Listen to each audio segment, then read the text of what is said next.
Hey everybody, welcome back to a new video, and for today's topic I'm just going to be going through you guys on housing leopard geckos and some tips you guys can look out for when owning leopard geckos. And if you guys are new to this channel, on this video watching for the first time, hello, my name is Joshua and I make cool content about reptiles and arachnids. So with housing leopard geckos, overall there are just a few tips to look out for when owning leopard geckos. And also tank wise is that if you guys are also keeping leopard geckos and you guys have an enclosure for them, it's best to have them in a 3-foot vivarium, whether it will be wooden or glass. And it's actually best to keep your geckos separate because it's overall just better for them and they'll have a lot more space to roam around in, whether if they're kept in a pair or trios. Overall it's just better for the leopard geckos to be kept separate, and also depends on the genders of your guys' geckos, because here this is my female leopard gecko and I keep her in a wooden 3-foot tank vivarium, and this is her setup.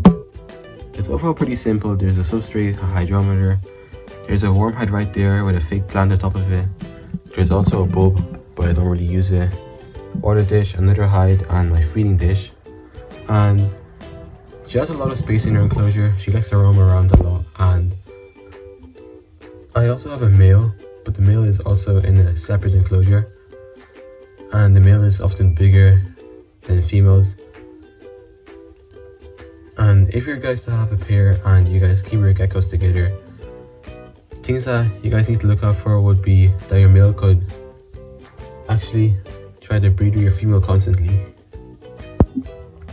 which isn't good. So it's just best to keep your geckos separate. And leopard geckos overall, they're pretty popular in the reptile hobby, and they also make brilliant pets. They're easy to take care for, they have wonderful colors and morphs, and they don't get too big, they get a good size and they aren't too small, and they're actually the easiest reptiles to breed.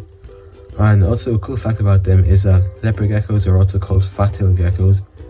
If you're wondering, is that leopard geckos, they can actually store food in their tails. And if you look closely, the gecko's tail is pretty fat, and this is good because then if you guys were to go on holidays one time and then your guys' geckos were home alone, then your gecko also has no food to eat. Your gecko can actually use the food that's in its tail and the water and like be able to feed itself with it.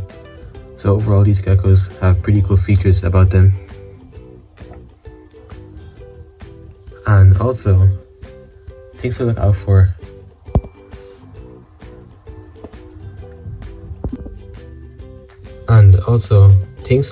With your leopard geckos is that your geckos have enough space in your enclosures, and also that they overall just have a good life and that they're not housed with any of their geckos. Well, things you guys can also do is that if you guys have 2 females and you guys are keeping them together, this isn't much of a problem, but never ever house 2 males together because this is bad, and housing 2 male leopard geckos together can cause fighting, and fighting can actually lead to death. So this is also a bad thing to look out for with leopard geckos.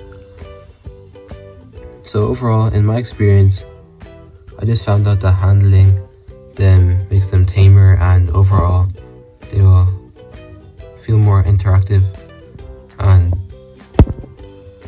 And also another thing is that I think leopard gecko babies can actually be kept together, because leopard gecko babies are a lot smaller and they wouldn't really have much of a problem being kept together with. But of course it just depends on the size of your gecko and how old it is. And also a really important thing is never keep a bigger gecko and a smaller gecko together, because this can actually cause the fighting and a lot more different things with them. And also another tip is that make sure your guys' geckos have a lot of like foliage and hiding spots inside your enclosure. This makes them feel a lot more safe, and overall the gecko will have more places to hide whenever it feels threatened or whenever it's stressed out. So also another thing is that if you guys have a pair or two female geckos together in the same enclosure, having a lot of hides and places for your geckos to hide would also be a big thing to recommend and really important, because if your guys' geckos don't want to like be with each other, they will have places to hide in and they have their own spaces to be in. So overall, just having a big enclosure would be pretty ideal and important, because your gecko will have a lot more places to roam around and explore in your enclosure. So hope you guys enjoyed today's video, and also comment down below on what more content you guys want to see, whether it's more leopard gecko videos or chameleon videos, or also a scorpion video would also be pretty class. So I guess I'll see you guys in the next one. Peace out.